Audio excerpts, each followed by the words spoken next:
Welcome everyone to Yomi 1 week at a time. This is our 17th class, and we are going to be reviewing Daf 111 through 117. And we're continuing to discuss different foods that could be problematic. So we were talking about the liver, and we were talking about the fact that the liver has blood.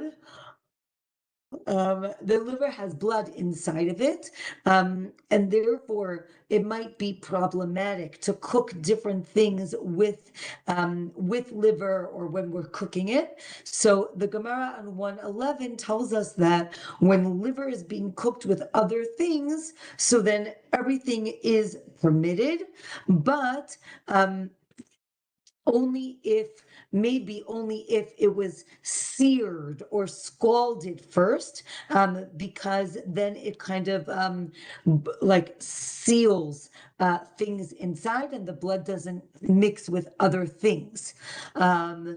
If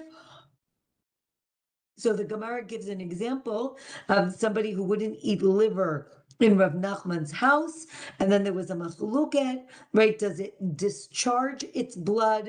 And because it's discharging the blood, it doesn't reabsorb it, and therefore you can eat it, or it does, and therefore you cannot eat it, right? Again, we have this idea of liquids leaving the meat and then being reabsorbed. Or maybe it depends how you're cooking it. If you cook something for a very long time, so then it does have time to reabsorb the blood, which would be problematic.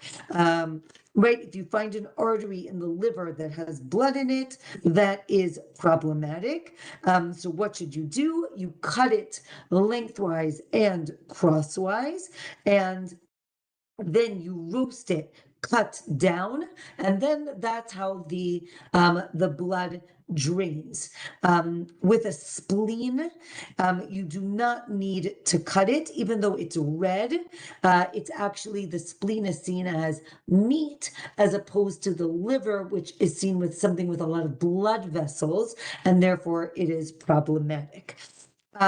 The Gemara talks about, if you've been to Israel and you've seen like how Israelis roast their meat. So let's say, right, again, what if you roast liver, like think about it like a skewer, but you're roasting it like lengthwise. So one thing is being roasted on top of another.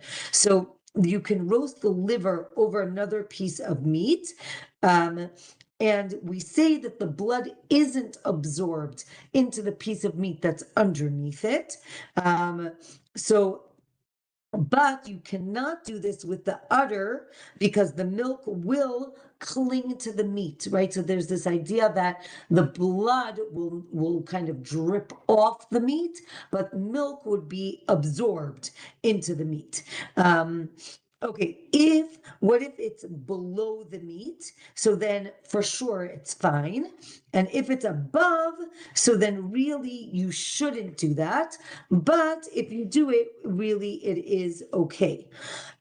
If you put a pan to catch the drippings of the meat, so then even if the liver is on the bottom, it's a problem because we don't want the blood dripping into this pan, because again, the blood is forbidden, right? So the blood that comes out of the meat basically sinks down, and therefore you could take like what's on the top layer, which is like the fat, and not the blood that goes down into the vessel, into the kli. Okay. Now we're going to talk about a concept of different things that affect flavor. Okay, so we have heat, we have salt, and we have sharp foods, what's called charif. So all of these things affect flavor. That's one concept.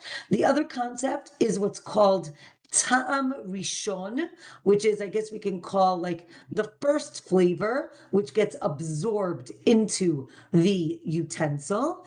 Ta'am sheni is that flavor from the pot that goes out into the food. So it's like, I guess, primary and secondary. So now the Gemara teaches us that if you have a knife that you used to shecht, to slaughter an animal, so you cannot cut the hot food with it because it's going to transfer the blood that's on the knife into the food. If you're using it cold, so you have to wash the knife, or actually maybe you don't because it's cold. Let's say you have a plate that was used to salt the meat. Again, salt removes blood, so you cannot eat any hot food on that plate. So the Gemara teaches that salting is like heat, it's like cooking, and therefore it actually transfers the blood onto the plate, and it would make it problematic. Another opinion is no, it's not. The plate is not problematic. Okay, so far we had cooking, we have salt. The next idea is, let's say you cut a radish, and a radish is what we're going to call charif. It's sharp. So if you cut a radish with a meat knife, it can be eaten with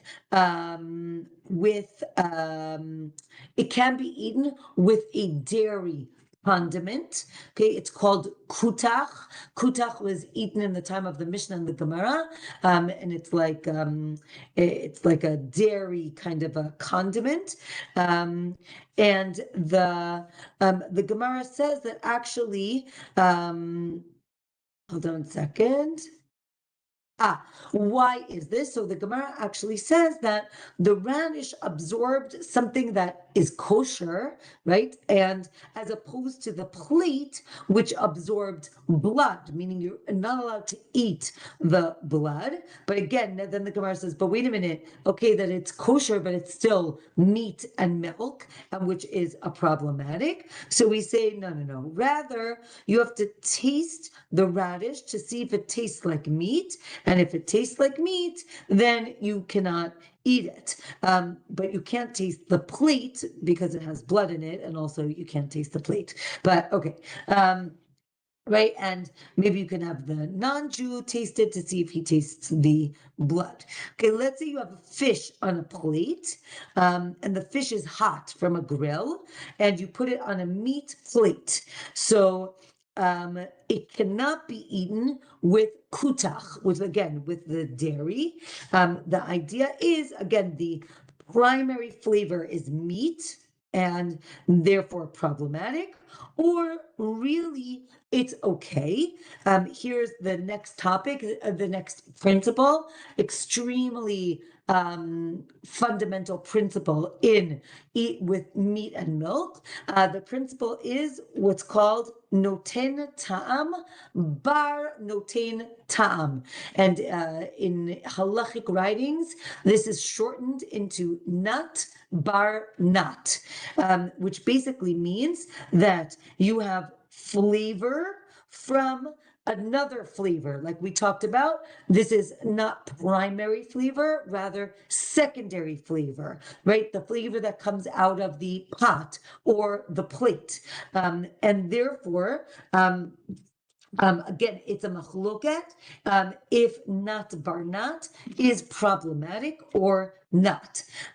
So we have a story of Rav who had like an eye issue, and they made him this ointment on a plate, and later they served him food, and it tasted like that ointment, like the herbs.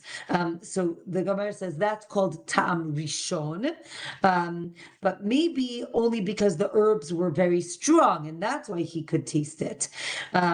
Another story, the halacha, the law is that hot fish on a meat plate can be eaten with kutach, right? Because this is not barnat, which is okay, meaning because it is secondary, then it is not problematic. However, sharp food, charif, that's cut with a meat knife cannot be eaten with kutach because it absorbs the meat flavor. So charif is usually onions, garlic.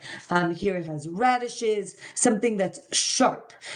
If you have a squash, which is not sharp, you can scrape away the surface that was on the plate, and then you can eat it with dairy. Okay, what about putting a pitcher of salt next to the kutach? Some of the kutach might spill in, and then you're making your salt dairy, and then what about using it with meat, which is a problem. Therefore, you have to keep things separate.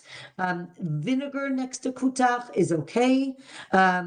Whereas again, why? Because it becomes invisible, like it kind of, in the vinegar, it'll dilute, and there's generally no flavor, therefore it's okay. But in the salt, it is visible, and therefore it is problematic. Okay, daf 112.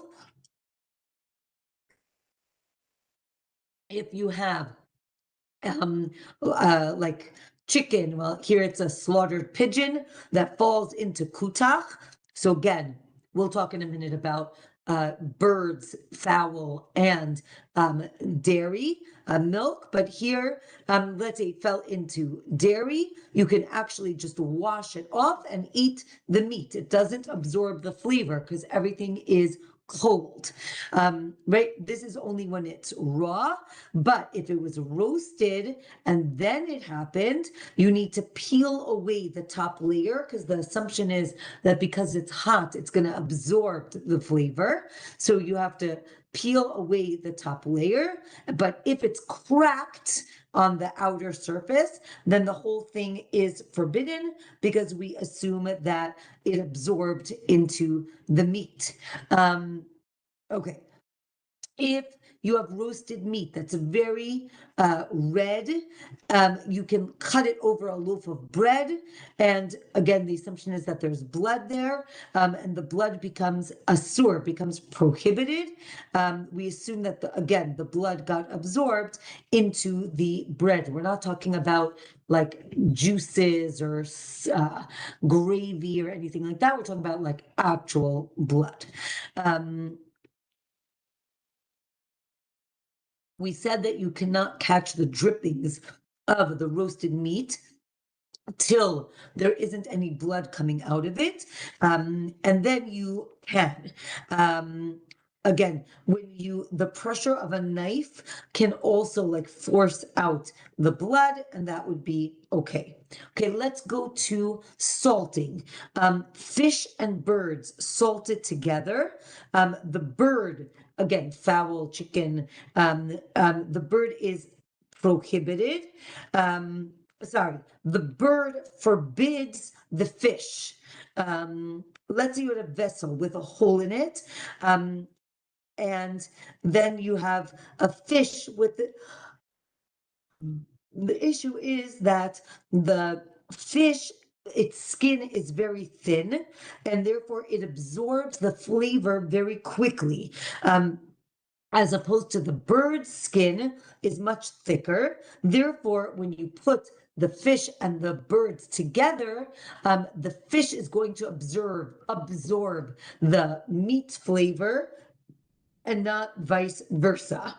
Okay, let's say you salted kosher meat together with non-kosher meat. So we say that it could absorb the like meat juice of the non-kosher meat, therefore it is forbidden. Daf 113 tells us that let's say, like we said, salting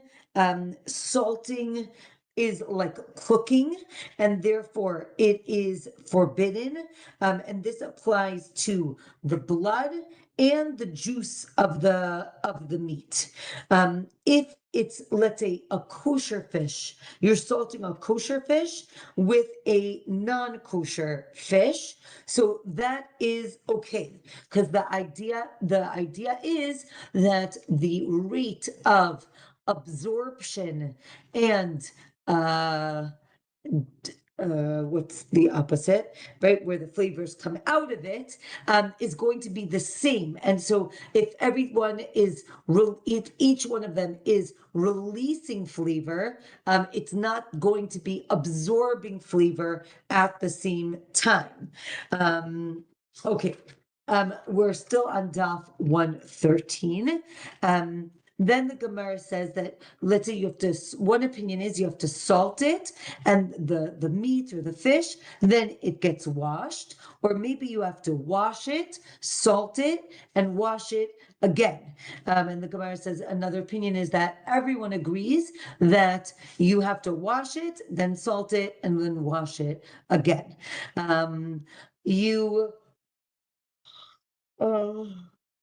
Okay, how do we salt the food? You salt it on a plate or in a vessel that has a hole in it, again, because we want it to drain. And we said you can salt 2 pieces of meat at the same time because they're going to be doing the same thing at the same time. Okay, next Mishnah. A bird, again, fowl, with cheese on the same table is not a transgression, but you have to make sure that you can't eat again, chicken with cheese, right? This shows that eating it together is deoraita, is biblical. Or another opinion is it is not, and we'll get to that in a minute. Okay, next Mishnah tells us that the Torah tells us 3 times that you're not allowed to cook the baby goat in its mother's milk. Lo tevashel gdi b'chalav imo. Okay, so it says this 3 times. Why? The assumption is, well, the Gemara is going to speak it out, that you can't cook it together, you can't eat it together, and you can't get benefit from this mixture. Okay, so that's the 3 times. So the Mishnah tells us that the meat of a kosher animal that gets mixed with kosher milk is forbidden to eat or to cook. Kosher meat with non-kosher milk, again, milk from a non-kosher animal, or vice versa, you can get benefit from it, you can cook it, you cannot eat it. A chaya, an undomesticated animal, and a bird are only rabbinically forbidden with milk. That, right, the Torah says gdi, and therefore it excludes these things, right? A non-domesticated animal, bird, and a non-kosher animal. Again, as we see, there are different opinions as to what is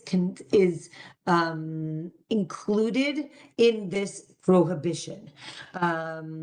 Okay, or maybe the prohibition is of nivela applies to this as well. And the prohibition of meat and milk also apply to it. And again, chaya yes, but birds, no. That's another opinion because birds don't have mother's milk, and therefore maybe they are not included in the prohibition. Okay, the Gemara now says, it says gdi, right, again, baby goat, kid, I think it's called, right? So by itself, it includes all domesticated kosher animals for this prohibition. Again, it says gdi 3 times. It's coming to include the fat of the animal and with milk, which is prohibited. It also includes a dead kosher animal and its fetus, and it excludes blood, placenta, and non-kosher animal, which can be, or it's not forbidden to mix it with milk. Again, we said chalav imo, it's mother's milk, right? You might think that it's only the it's only the mother's milk. And if for some reason the father produces milk, that is maybe not a problem, and not the milk of a slaughtered cow. And not the milk of a non-kosher animal. Shmuel says, and here is another principle. The principle is isur chal al isur, right? Do we say that a prohibition can be added to another prohibition, right? Meaning, if let's say we have non-kosher meat, it's already not kosher. So now do I get punished also if I eat, right? If I eat a burger in McDonald's versus eating a cheeseburger in McDonald's, right? Is one worse? Or, right? So do we say, right? Isur chal al isur, you can combine prohibitions, or we say no. Once something is already forbidden, it's forbidden in that way. We don't add more prohibitions on top of it. Okay, the same thing with fat of the animal, which I guess is meat-like, fat and milk. Maybe you would get lashes for this, or maybe you would not. Okay. Daf 113. Everyone agrees that you actually do get lashes for cooking the fat with the meat, and it's a machloket if what about for eating it? Okay, let's say you cook the meat in like milk water, meaning not actual milk, but something that's like less than milk, that you're exempt. What about pigul meat, meaning meat you can't eat anyway, and milk? You would be liable if you eat this. Okay, we said bechalav imo, that implies the same species, right? So if it's a baby, like a cow and the mother, right? But what about mixing, right? The meat of one animal with the milk of a different type of animal. So we say that it's actually a kal vachomer, right? We actually say that you can mate the mother and the child of it, like in the animal world. You can meet them because they're the same species, but you can't cook them together. But you can't mate an animal with a different species, right? Goat, sheep, cow. You can't mate them with each other. Therefore, for sure, you shouldn't be able to cook them together. Right, and the Gemara brings other examples. That was mother-child in the animal world. What about sister of the animal world? The same idea. Then the Gemara says you can't even cook it in its own milk, because again, it's the milk and the meat that are problematic.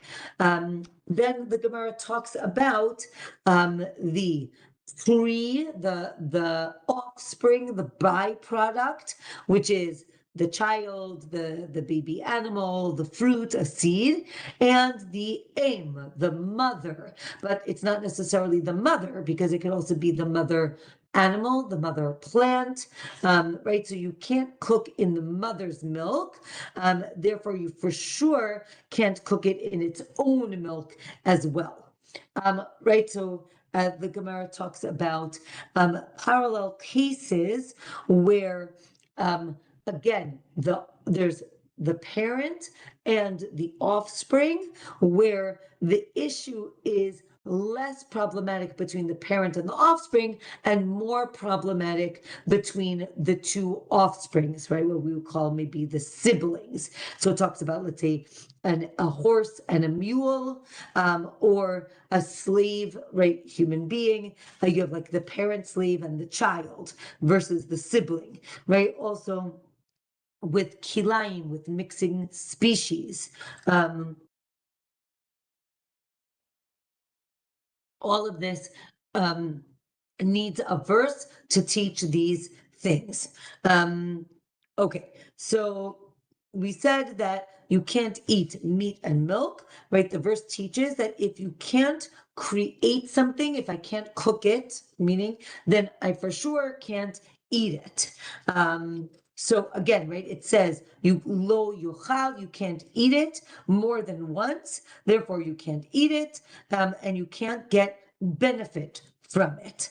Right, and here the Gemara discusses the difference between certain things are forbidden and you can get benefit, and other things are written that are forbidden, but you right, you can, I don't remember what I just said. You can get benefit and sometimes you cannot get benefit, right? So basar, meat and milk, we say you cannot get benefit from it. Okay, DAF 115 actually says, but wait a minute, I could construct a case where things are prohibited, but you can get benefit from them. So again, really, it depends on the case.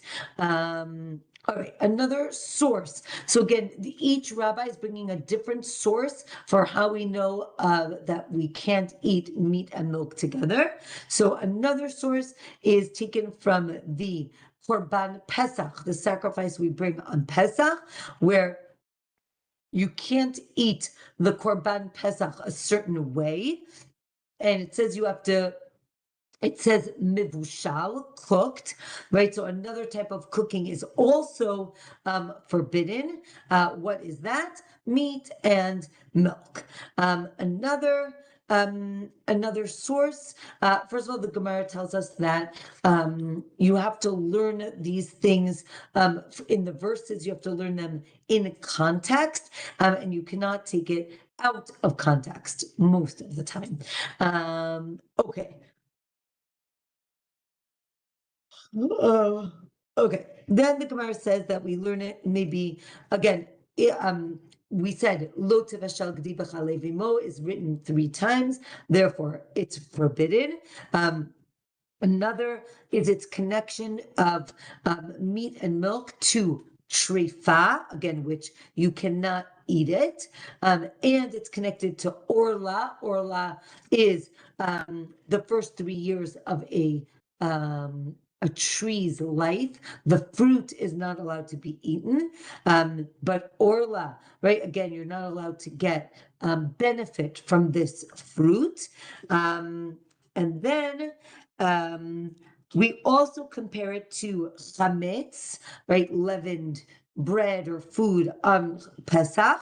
But again, we say each one of these is a little bit different, so you can't learn from each one individually.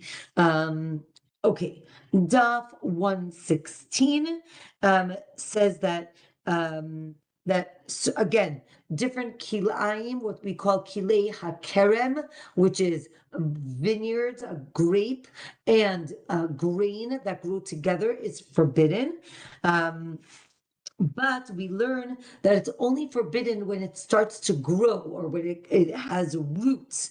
Otherwise, it is not problematic. Right? Some say you actually can have benefit from meat and milk together, like treifa, but we do not say that. We say you cannot have any benefit from it.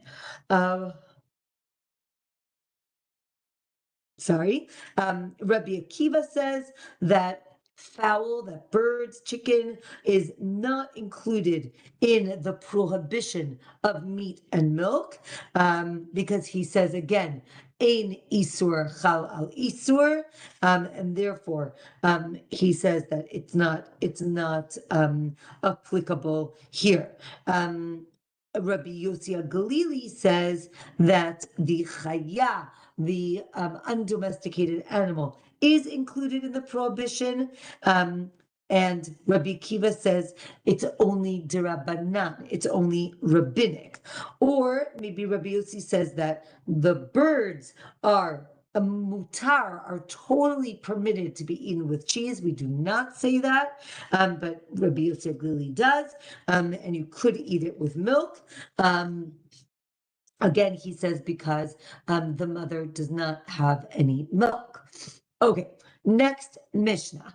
The Mishnah says that, okay, now we're going to talk about cheese. Okay, so cheese is generally, so that's our picture here. Cheese is produced, or was produced, from the inner lining of the stomach of an animal, the obomacium. So the inner, which is called renin or rennet, if you put dairy into the stomach, it curdles and it becomes cheese. So let's say you found milk in the stomach of an animal that a non-Jew shechted or killed, or you have or in a nevela, these things are forbidden. But if you use the stomach lining to make cheese, meaning instead of putting the milk in the stomach, you put some of the stomach in the milk. If it gives off flavor and it tastes a little meaty, so then it's prohibited. If not, then it is mutar. It is permitted. If a kosher animal nurses from a treifa, again to remind us, treifa is a kosher animal, but it has some sort of defect that it's going to die within 12 months. So again, if a kosher animal nurses from a treifa, so then that milk / cheese is asur, but the opposite is mutar, meaning a treifa that nurses from a kosher animal would be okay. So now the Gemara explains, like, let's say you bought an animal from a non-Jew, and maybe it nursed from a treifa, that would be the case, or from a non-kosher animal. This is more common and therefore problematic. If the non-Jew did shchita, so then then it's a nevela, and that is asur. Okay, we say that it's the stomach lining that is the issue. Now, and we say that when the child, the animal, is nursing, so we go according to the source where the milk is coming from, meaning the mother, and not the stomach, not the animal that the stomach is in. Meaning, if the nursing mother is a kosher animal, then even if it's going into a problematic animal, it's still okay. Okay. Another opinion is that you can use the stomach of the nevela, but not if a non-Jew shechted it, slaughtered it, because maybe we're concerned that when he slaughtered it, he had in mind to sacrifice it to his idol. or her idol. Or we say, no, you can actually put it in both, because we do not think that the default of the non-Jew is for idolatry, right? And the halacha is that you cannot use the stomach lining of a nevela. Again, nevela means a dead kosher animal, but you can use the rennet of a nevela or a shchita of a non-Jew or a shrifa. Okay. Okay. Next, Mishnah is going to discuss chaylev. Okay, don't get confused between chalav and chaylev, even though they're spelled exactly the same. Chalav is milk, dairy. Chaylev is fat from the meat, which is meat. So that we're going to say in the Mishnah on Daf 117 that the chaylev is more, right? You're not allowed to eat chaylev, the fat, and you're not allowed to eat blood. So the chaylev is more stringent because it can be liable for me'ila, right? If you remember, me'ila means misappropriating God's property. It can also become pigul, notar, or tameh, right? Again, pigul, you had the wrong intentions when you sacrificed it. Notar means it got left over, past its time, and tameh means impure. Blood is also more stringent sometimes because it affects all animals, as opposed to chaylev is only in domesticated animals, but not in fowl and not in chayot. So now the Gemara explains that there's a verse that we learn from the ox of a peace offering, a shlamim. It's compared to the bull of the Kohen Gadol. Both are liable for me'ila, meaning you cannot just do whatever you want with it. The verse says that Kodshe Kalim, right, a lower level of sacrifice, all of its fats are for God, right? And this includes the diaphragm and the kidneys. It also includes the fat in the tail of a sheep.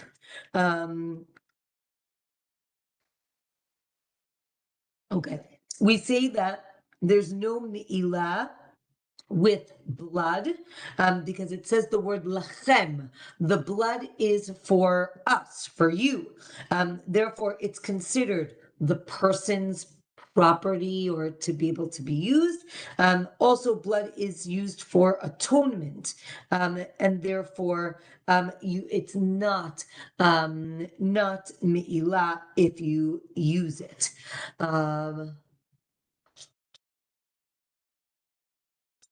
Okay, the Gemara brings up other cases where you did the work with them already, you did the avodah, but they're still, right, they're used, you use them, but they're still prohibited. So the Gemara says that those two are exceptions, but in general, if you're going to use something, then it will not become susceptible to me'ilah, right? Me'ilah, misappropriating or stealing from God. Okay, with that, we finish the 8th chapter, and we're going to do a little bit of the 9th chapter. We're just going to start it, but we will continue next week.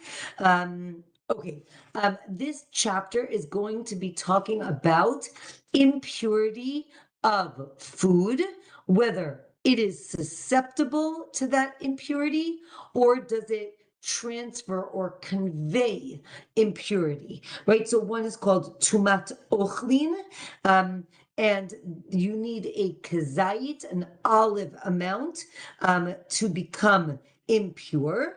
But to make other things impure, then you need a beitza, an egg volume amount. Another thing we're going to learn is about the yad. Yad literally means hand, but here it means the handle, right? So if the handle of a pot becomes impure, it's going to transfer the impurity to the whole pot. So too, the stem of a produce, let's say, because it's the way you hold the fruit. If the stem becomes tameh, the whole thing becomes tameh. Another concept is a shomer, which literally means like to guard, right? This is the protector. It could be a peel, skin, bones, any one of those things. If the impurity touches one of these, again, protectors, so then we'll discuss what happens. The other issue is, the other concept is knisa. Knisa means how you contract impurity. Tum'ah, yitzi'ah is how it affects, right? How it transfers the impurity to something else. And the last thing is what's called siruf. Siruf is a combination. Remember we said sometimes you need an olive amount, sometimes you need an egg amount, and we're going to talk about what is included in this measurement. So the Mishnah says that the hide and the gravy and the sediment, and the bones and the sinews and the horns and the hooves, all of these things combine with the food in order to make it susceptible to impurity. So again, if you need an olive amount or an egg amount, so these things will combine as well. If a Jew slaughters a non-kosher animal for a non-Jew, and it's still kind of like moving around, so if it is impure for food, but not for nevigla, so you wait till it does, and it is then no longer ever min hachai, right, from a living animal. And this is only because the Jew slaughtered this animal. Okay, more situations of tumat ochlim. There are more of them than tumat nevela. Okay, so then the Gemara begins by telling us that the shomer is for tumat ochlin, which is much lighter in terms of severity than if the shomer for the tuma of a nevela, which is more severe, right? And this is learned from a verse, right? The verse says the wheat as it is. So the wheat, we know there's a wheat kernel, you remove the husk. So the wheat and the husk, the shomer, will become impure. And it shows that it is connected, the shomer, to tumat ochlim. Okay, however, but for nevela, it's only the meat and not anything that is connecting it. Okay, with that, we will stop here. Next week, I think, let me just confirm. I think next week I have a wedding, and I think we're going to learn on Wednesday, if that's okay with you. Hold on. Yes. We have to make sure. Next week is going to be on Wednesday night. We will meet. Okay. Questions, comments? Yes, Aliza. Hello. You said you're punished if you eat the unkosher meat, but if you put the cheese on it, you're not punished a second time because it was already established that you have been punished. Doesn't that teach us to be careful about putting a fence around a fence around a fence in the Torah. Pretty soon it becomes almost insanity. That was a good lesson.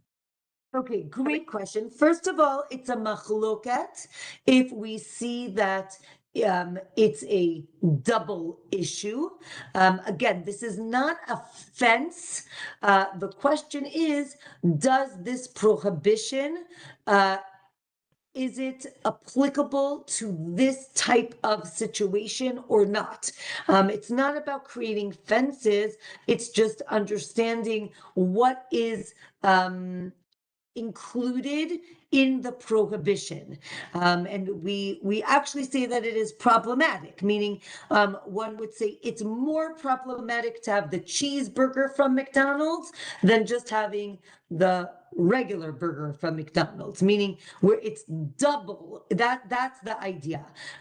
We do see it Are as you punished for both of them? You get two levels of punishment? So again, it depends what the punishment is for each thing, right? So if it would be lashes, then you would get both. If one is more severe than the other, you would get the severe punishment and not the other one. That's what I But remember. it depends. But it is important to understand, like you said, right? Which is why the rabbis are arguing, can I pile on prohibitions on top of another prohibition? That's exactly the point. And again, it's a machloket if you can or can't. There are different And opinions. do we have the right, if there's a machloket, we can decide where we are, or you just want to fit in? No, you can't. Okay. Sorry. Okay. Somebody's Yeah. turning, and I want to ask you a half question or statement. Go ahead. Is there anybody else who wants to talk? Anyone else want to ask a question? Otherwise, Eliza has the floor. Every once in a while, you throw in the mule, between a little guy and a horse, and they get an okay. You realize, don't you? Just tell me that you realize it, and I'm just not picking it up. It's not fertile. You can't get. Correct. You do know that. Correct. Okay. Generally, right. That is a very important point. But generally, when we talk about it, we might talk about them, let's say the horse and the mule working together. That is problematic, right? Meaning it is kilaim for those things to be together. You shouldn't mate them, even though it's not again, it depends. It's not going to work. Correct. Okay. Correct. Right, Yes. okay. Thank you. Yeah. Excellent. Okay. Wishing everybody. I have a question. What about a blood spot in an egg? Yes, problematic. Excellent. Right. We are not supposed to eat blood, and therefore we check our eggs to make sure that there isn't any blood in it. So you should not be eating that blood. Yes. And you throw the whole egg out? I do, just because I don't want It's to eat easier, it. There was probably. blood there. But technically, if you could remove it, you could remove it and eat the rest, like technically. okay. Yeah. Okay. Personally, I throw it out just because, I do too. Yeah. Excellent. But yes, that is connected to this. Yeah. Can I just say something? Bracha. Can I see who you are? I have a granddaughter, and when she was born, she's 11 now. We named her Bracha, but you're the second Bracha I've ever seen. Well, I know what the word means, but I'm not on a person. You want to see my picture? Yes, I want to see you and say hello. Okay. I see your head. Okay, hello. Nice to have met you. Hi. Where are you joining us from? From Modin Elite in Israel. Okay. Welcome. Okay. Well, this is great. Thank you everyone for joining. And Bezrat Hashem, I'll send the email out, but next week we are going to learn on Wednesday. But sorry for all the changes, but one day at a time. Yeah. And if I don't show up, it's because they're shocking my. Okay. Oh, no. Thank you, You're Rabbanit. Thank you. Oh no, Thank you. refuah shlema. You're welcome. Refuah shlema, Lisa. Okay, bye-bye. Okay, feel good. I hope to God. Thank you. Bye-bye.